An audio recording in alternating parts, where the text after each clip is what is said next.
Spirits of the board, tell us who has the baddest motherfucking channel on all of YouTube.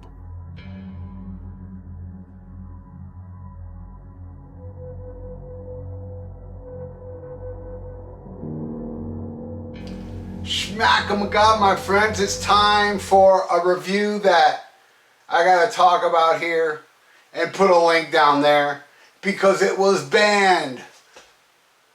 Talking about my Def Leppard review. See, and I understand there's some people that say, because I do the classic albums thing.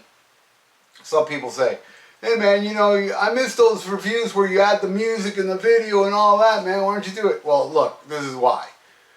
Why don't you do it anymore? Because it's very time consuming to do it, and then when you upload it only to find out it's blocked. Now, all the videos I've done on my other channel where I had the music videos, I'm bringing it all over here once a month. And last month I put on Through the Night, and this is part 2 with High and Dry. That wasn't banned, but this is. I don't get it. But it's on BitTorrent, it's down there. So, not to make this video just a way saying, hey, just click down there, bye. I'll talk about a little bit. I don't remember what I say on my reviews. So check it out because it's got videos and music and stuff like that. But I will say this, I might be saying stuff different, but I still think this is my favorite one. My favorite Def Leppard. Most people say that. Most people say this is their best Def Leppard album. But I think it's just this much better than On Through the Night. Because On Through the Night I think is amazing. It's the album I played the most in 1980. And 1980 is my favorite year of metal. And yeah, I can pick albums I like more than On Through the Night in 1980. But still, it doesn't take away the fact that in 1980, On Through the Night is the album I played the most. Now this one, and I probably, do mention it in the video below because I'll never forget the first time I heard Let It Go was on the radio. In this house, man, I moved back to my childhood home, in the other room actually. Listened to the radio and they said, coming up, new Def Leppard. And I was like, ooh, I love Def Leppard. I can't wait to hear this. And they played Let It Go. And the first impression I got listening to Let It Go, I was like, oh shit, they got rid of Joe Elliott. Because it sounds nothing like the On Through the Night Joe Elliott. It's a total different voice. It's more raspier and, AC/DC-ish, Brian Johnson-ish compared to the clean vocals on there. But man, I gotta say, man, this album's amazing. I was lucky enough to see them on this tour opening for Ozzy. Front row, right in front of Pete Willis and Randy Rhoads. And I talked about that on the 40th anniversary of the Ozzy Osbourne show I saw in Sunrise Musical Theater.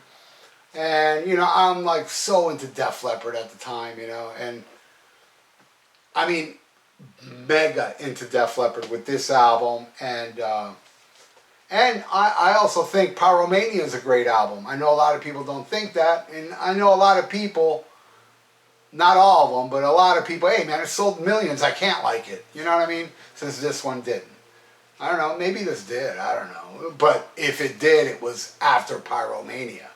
Because maybe this went gold the most. It did get a lot of airplay on MTV. I remember seeing Bringing on the Heartbreak a lot. And High and Dry and Let It Go, not as much. But it did get a lot of airplay on MTV before Pyromania came out. And it has my favorite song. Now, I don't know what my favorite song is in the review that's in the link below, but to me, it's a tie between Lady Strange and Mirror Mirror. I mean, those are my favorite Def Leppard songs, period. And it's just amazing, man. And, 10-arm Def Leppard, To me, Pete Willis had a lot to do with Pyromania. So, and they still had 10 arms. And tomorrow here on the channel, I am going to talk about Pyromania without the music and video, so it won't be banned. But I absolutely love this album. And, you got Let It Go, another hit and run.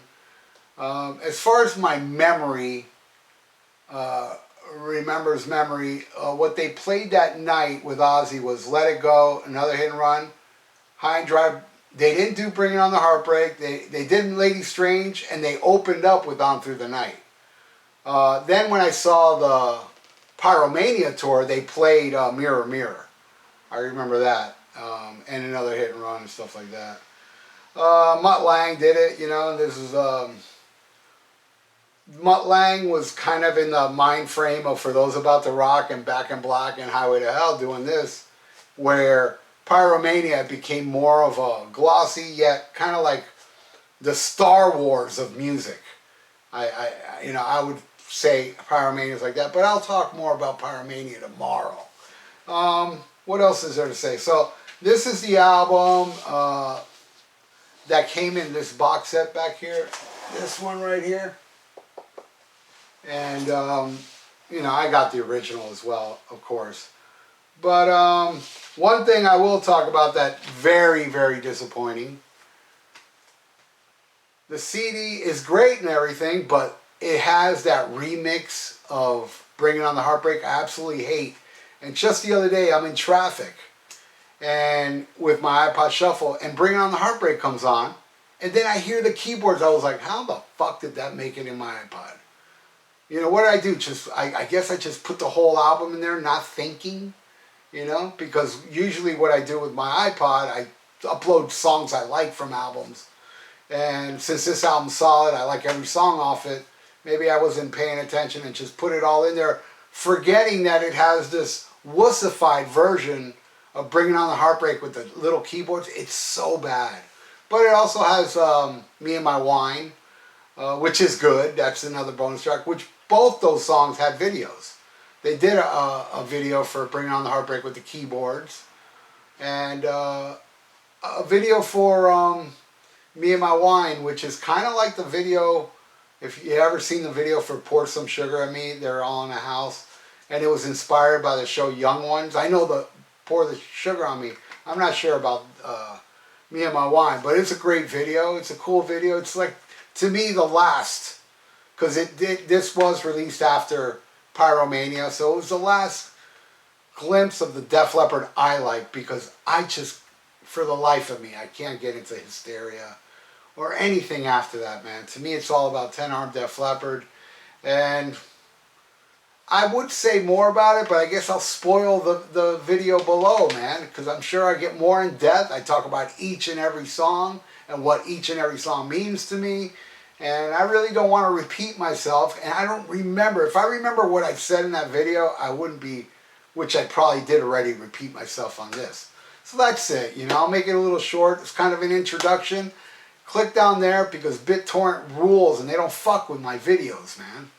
And all my videos, all my band videos will be there. If you're a part of BitTorrent, subscribe to that channel, because all my Ozzy videos, reviews, all my Dio video reviews, they're all banned on YouTube. So the only way you can see it will be on BitTorrent, and I'm sure to do intros to those videos. I have been doing intros to Ozzy videos. I believe this Sunday I got to check what album it is, and then I got to, maybe tomorrow, which will be Saturday, I'll do whatever, I can't remember what Ozzy album it is, but every Ozzy album's banned on YouTube. So I'll do a little introduction like this one with no music.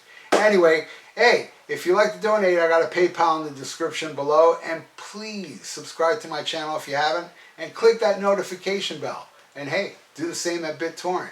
That'd be cool. I'd appreciate it. So stay frosty. Listen to Black Sabbath and SHMACKEMAGOB.